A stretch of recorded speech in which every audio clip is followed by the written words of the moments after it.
I'm just going to drop it on you. I'm not going to tell you when. Because that's how I roll, bitches. Hell yeah. It's just going to be a fucking tweet on your Periscope.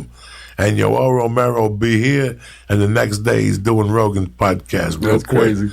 We're going to do a Spanglish podcast, which is going to be very interesting. It's going to be amazing. That's tremendous. Man, that last fight was crazy. You seen that? Oh my God. Oh my God. He's kissing him at the end. I love you. Yeah, he's crazy. Have you seen the end, like his interview at the end? He's like, he said something like, "God is God all the time." I'm like, what does that even mean? You all over? God is God all the time. Oh, yeah, God is God. I said it. eso. God is God, porque te lo estoy diciendo. Sorry. They don't listen. When you come over from Cuba, there's a lot of stuff you say in the beginning that you don't know what you're saying. Like I told you guys, in '85, I lived in San Francisco. My mother died in '79. In '85, I went on the lam to San Francisco, and I walk into the Tenderloin, and I see all these Cubans. And I became friends with these Cubans, and I learned about their struggle and why they came over here. But the interesting thing was that they were out there slinging.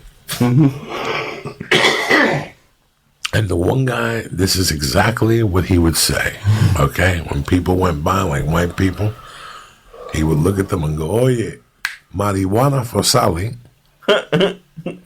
What? For Sally. Marijuana for Sally.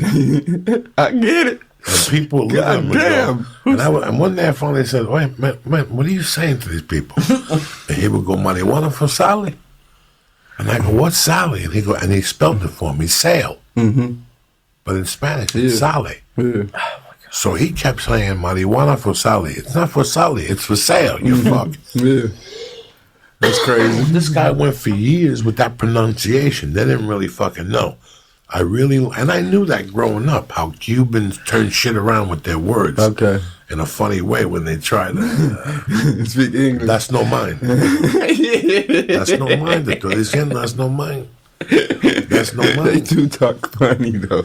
My stepfather. It's like real broken English. My stepfather spoke great Spanish, but when he spoke English, it sounded terrible. And as I got older, when my friends would come over, he would try to be cool. Mm-hmm. And he would go, "Hey, motherfuckers." And it would sound so horrible how he said it. "Hey, motherfuckers."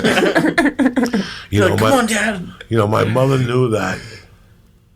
I don't know how the fuck she knew this, bro. When we were, I moved to North Bergen when I was 10. So when I was 12, my neighborhood on that block was predominantly Italian. John Zanotti, the Clemences, Mr. Otino, Kathy Ortiz and Valentin lived next to me. The people next to me were the O'Rourke's. The people next to them were the Specials, who were Sicilians, and the people next to them were the fucking Timmy, whatever the fuck, that his dog, his teeth were all chiseled to the bone because he would chase rocks. What? You would throw a rock up the hill and he would chew on rocks. He was a big dog that was beautiful. But for some reason, Timmy, whatever dog, this kid's with Timmy. If I'm 55, Timmy's probably, because when I was fucking 13, Timmy was about 6. And Timmy was a beautiful little boy who had this dog with him with no leash. It was a different time then. That's just crazy. I'm talking about, this is 1978. And he would throw rocks for him every day. And the dog would fucking pick up and bring it to him. And the dog would never bite you, nothing like that. And his father had chickens. His father was yoked, and he was a solid dude. I don't remember his mother, but he had an older brother who was out there, dog, where the buses don't run.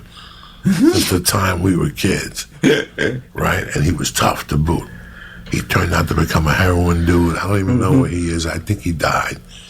But when we were like 13 or 12, we used to go to the woods in the summer. And we heard some shit. And we walked up there, and it was Timmy's older brother. I can't remember his name right now. Fucking a chick. Both of them bone-ass naked.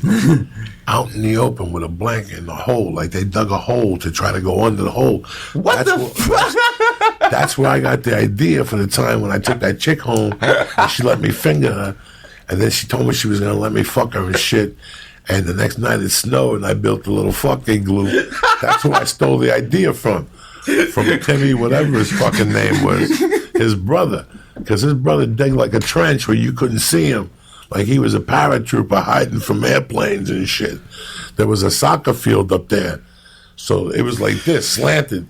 So you had to walk through shrubbery and shit. So we went up to that. We caught him fucking. We heard him fucking.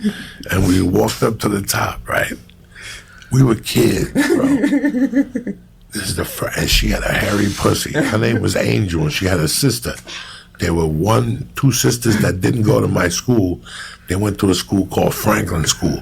And there were two sisters, 1 year older than the other, and both of them. I forgot what their name was. Italian, those dark Italians? Beautiful. He had this chick, bone-ass naked, outside fucking her. So we're up there watching her. Our faces are all red. We had to be really young because we were like in shock. You remember the first time you saw sex? Yeah. You went in shock, like when you weren't supposed to see it. It was kind of creepy. Okay? The first time you saw sex that you weren't supposed to see it. It was kind of creepy. It wasn't a pleasant fucking experience for you. It fucked with your head for a few days. You didn't really understand what the fuck was going on. Like when I was a kid one time, there was this dude that would come to my mother's bar. His name was Arnaldo. I loved him to death. But he would fuck with me when I was a kid. Like when I would see him, he goes, "Are you still pissing sweet?" Todavía me ando dulce. And I would look at him like, what the fuck's he saying? He would say creepy things to me in front of my family. And everybody would laugh. He would ask me if I got my dick sucked yet and all this shit. And I'd be... How old were you then? I had to be 12 or 13. God damn. When I first got like a girlfriend, they went nuts.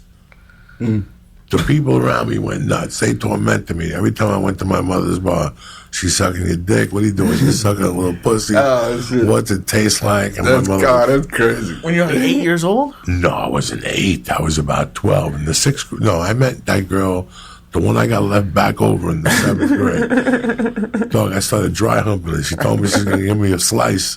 Then she reneged on the deal. And drove Uncle Joey crazy. I couldn't study. I quit karate. I quit playing basketball. Oh, I was a broken man. It was the first time I had ever been in love, man. Damn. Remember the first time you were in love, you got your shit broken? Yeah. I remember. How old were you? I mean, same situation with me. I fucked up in school over a girl, and I tried to tell myself it wasn't really a girl. But I remember I was in 10th grade, and I was dating a senior. And she caught me in like 10th grade English or something. She was like, because I didn't tell her what grade I was in. You know what I'm saying? She was like, what grade are you? And I remember from that day, I just started skipping classes to, fuck with her and shit. We're going in like fucking Marines, you understand me? Welcome to church, motherfucker.